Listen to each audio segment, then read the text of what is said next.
Bonjour. Aujourd'hui, nous allons parler des étapes d'enregistrement d'un protocole sur Prospero. D'abord, c'est quoi déjà Prospero?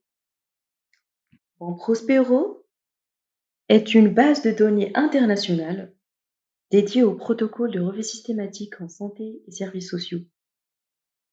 Il a été créé pour accroître la transparence et minimiser les biais dans la recherche systématique, en permettant aux chercheurs de préenregistrer leur protocole. Pourquoi utiliser déjà Prospero? Premièrement, pour la transparence. Bon, enregistrer un protocole avant de commencer la revue systématique assure que la méthodologie est transparente et permet de suivre le plan initial sans modification non déclarée. Deuxièmement, réduction des biais. Le préenregistrement aide à éviter les biais de publication et les biais de sélection des résultats, en garantissant que toutes les étapes prévues de l'étude sont documentées. Dernièrement, accès à l'information. Les protocoles enregistrés sont disponibles publiquement, ce qui permet aux autres chercheurs de vérifier, reproduire ou comparer les résultats. Maintenant, on va parler sur l'importance du numéro d'enregistrement et la nécessité déjà d'avoir un numéro d'enregistrement sur Prospero. Premièrement, c'est pour la publication des résultats.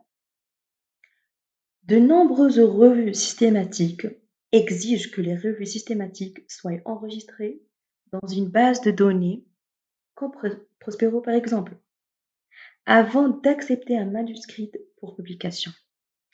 Donc le numéro d'enregistrement doit être cité dans le manuscrit soumis pour garantir la traçabilité et la réfiabilité de la méthodologie. Deuxièmement, la reconnaissance académique. Avoir déjà un protocole enregistré et un numéro d'enregistrement renforce la crédibilité et l'intégrité de la recherche. Il démontre l'engagement à des pratiques de recherche rigoureuses et transparentes. Dernièrement, éviter la duplication des efforts. Le numéro d'enregistrement permet de vérifier si une revue similaire a déjà été réalisée ou est en cours, ce qui évite la duplication inutile des efforts de recherche, ce qui est très très bien. Maintenant, on doit premièrement créer un compte sur Prospero. Donc, vous allez dans votre navigateur Google et vous tapez Prospero. Vous cliquez ici. Voilà, on attend à ce que la page s'affiche.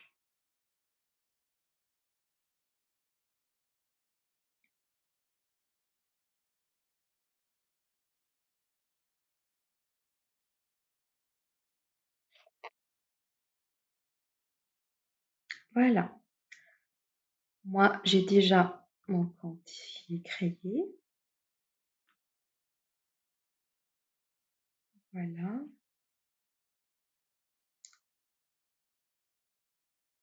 Je dois me déconnecter déjà. Voilà. Alors, vous cliquez tout simplement sur se connecter. Pour les gens qui ont déjà un compte, ils peuvent accéder directement. Sinon, vous cliquez ici. Voilà. Et vous essayez d'enregistrer vos informations. C'est si simple. Et ici, vous cochez la bonne réponse selon vos besoins, selon votre spécialité. Voilà. Pour moi, j'ai déjà mon compte, donc je vais y accéder directement. Voilà, je me connecte.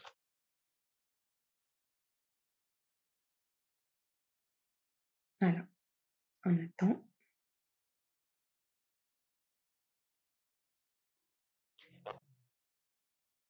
Voilà, je suis déjà connectée. Voilà, vous voyez très bien mon compte sur Prospero. La deuxième étape, c'est de cliquer ici sur My Prospero. Voilà, comme vous voyez, j'ai déjà un protocole déjà enregistré. Voilà le numéro qui est le plus intéressant dans toutes ces procédures. Et maintenant, on clique ici. Alors, quand vous voyez, on a quelques étapes à lire attentivement. On a presque 5 étapes qui nous mènent à vérifier les critères d'inclusion pour qu'on puisse s'assurer que notre avis est éligible à l'inclusion dans Prospero. Vous devez aussi s'assurer que votre protocole d'examen est dans sa forme presque définitive et qu'aucun changement majeur n'est prévu à ce stade. Bon, aussi, vous assurez que votre avis n'a pas été déjà enregistré par un autre membre de votre équipe et aussi pour s'assurer que vous ne dupliquez pas inutilement une révision effectuée par une autre équipe ou qui a été déjà enregistrée précédemment. Et comme dernière étape, c'est commencer à enregistrer votre avis. Bon, pour les personnes qui travaillent sur une revue dédiée aux animaux, vous cliquez tout simplement ici. Pour les gens qui travaillent sur une revue, un projet dédié aux humans, il faut cliquer ici. Pour moi, je vais cliquer ici. Alors maintenant, ils vont nous poser quelques questions où on doit répondre.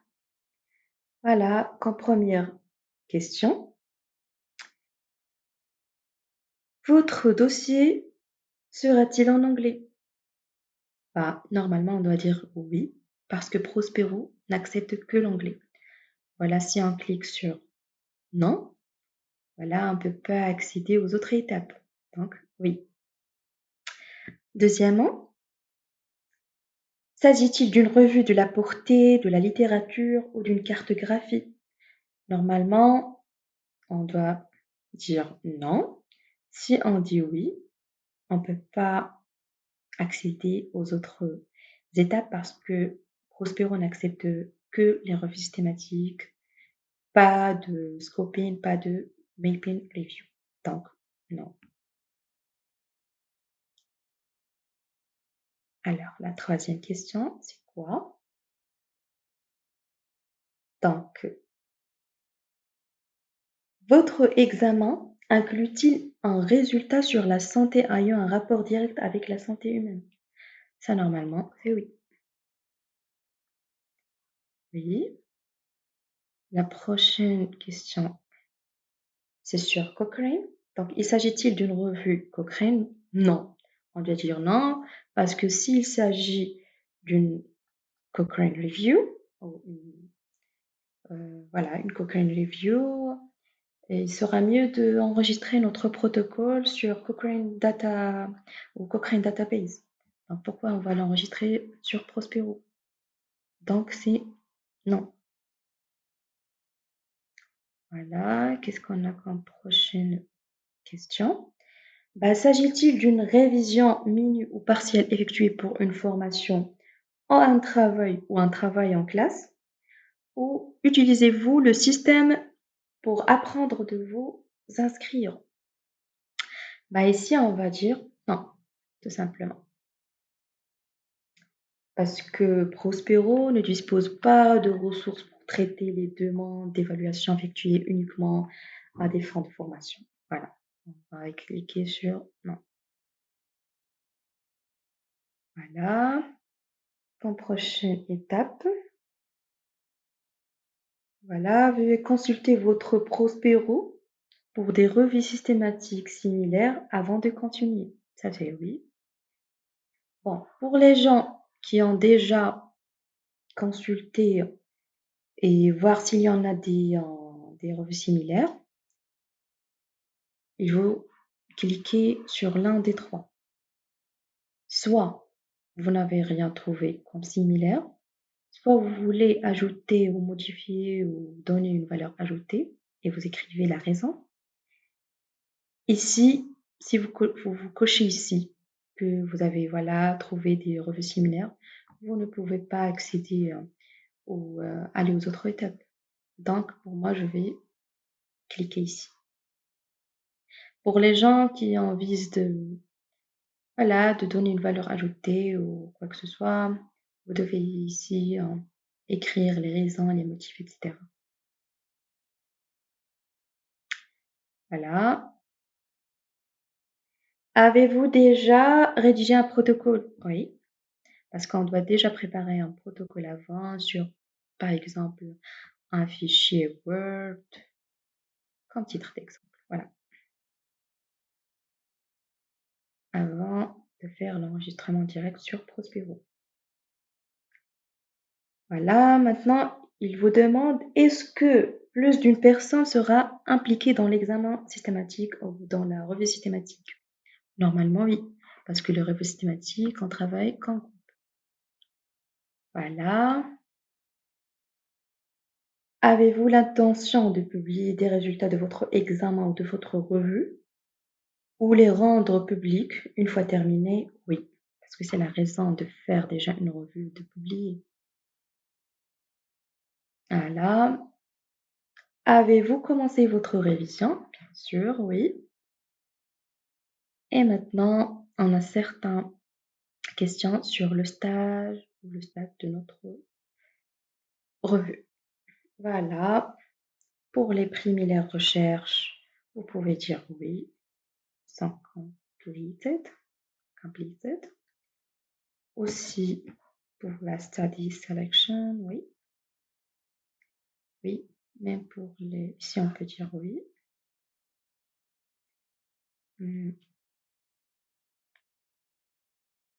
Vous pouvez dire oui ou started comme vous voulez. Mais pour les data extraction, attention, si vous cliquez ici, vous ne pouvez pas compléter votre enregistrement sur Prospero. Donc, il sera mieux de cliquer sur Not started. Aussi pour le risque de biais, aussi pour la data. Voilà. Maintenant, on peut accéder à notre interface Prospero et terminer notre enregistrement. Voilà. On a presque 40 questions, 40 étapes. Voilà, ici, il faut remplir tous les champs obligatoires, marqués avec cette signe, cette astérisque, voilà. Et aussi de remplir presque la majorité des champs non obligatoires. Parce que c'est intéressant de donner plus d'informations pour, pour que votre enregistrement sur Prospero soit accepté. Voilà, on a pas mal de questions là sur le titre de la revue, sur la langue, sur la date qu'on vise, la date de début, la date de fin, voilà. Voilà, on a notre review stage, les contacts, les informations sur les auteurs, voilà, l'affiliation. On a pas mal de choses à compléter. Voilà, s'il y en a des conflits d'intérêts, des collaborateurs, s'il y en a des questions, bien sûr, de répondre à cette question. Là, la question de recherche, c'est intéressante. Voilà, les conditions, le PICO, les participants, la population, les types de study, le contexte, outcomes, tout. S'il y en a des interventions, data extraction, voilà, le risque de biais, l'analyse, les types de méthodes de votre revue. Voilà, on a presque voilà, 40 étapes. Voilà, quand vous complétez, vous cliquez ici si vous avez terminé votre protocole. Sinon, si vous voulez modifier ou quelque chose, vous cliquez sur Save. Sinon, vous cliquez sur Exit. Voilà, et vous pouvez refaire tout le truc. Bon, une fois le protocole soumis, il sera examiné par l'équipe de Prospero pour vérifier la complétude et la conformité aux exigences. Après la validation, vous recevrez un numéro d'enregistrement unique qui sera associé à votre protocole. Ce numéro, il est vraiment très, très intéressant et important pour une revue systématique, pour qu'il soit accepté dans un bon journal. Voilà. Et si vous avez des modifications qui doivent être apportées après l'enregistrement initial, bon, vous pouvez mettre à jour le protocole via l'interface de Prospero, tout simplement. Et toutes les modifications sont également archivées pour maintenir la transparence. Voilà, merci pour votre attention. À la prochaine, Inch'Allah.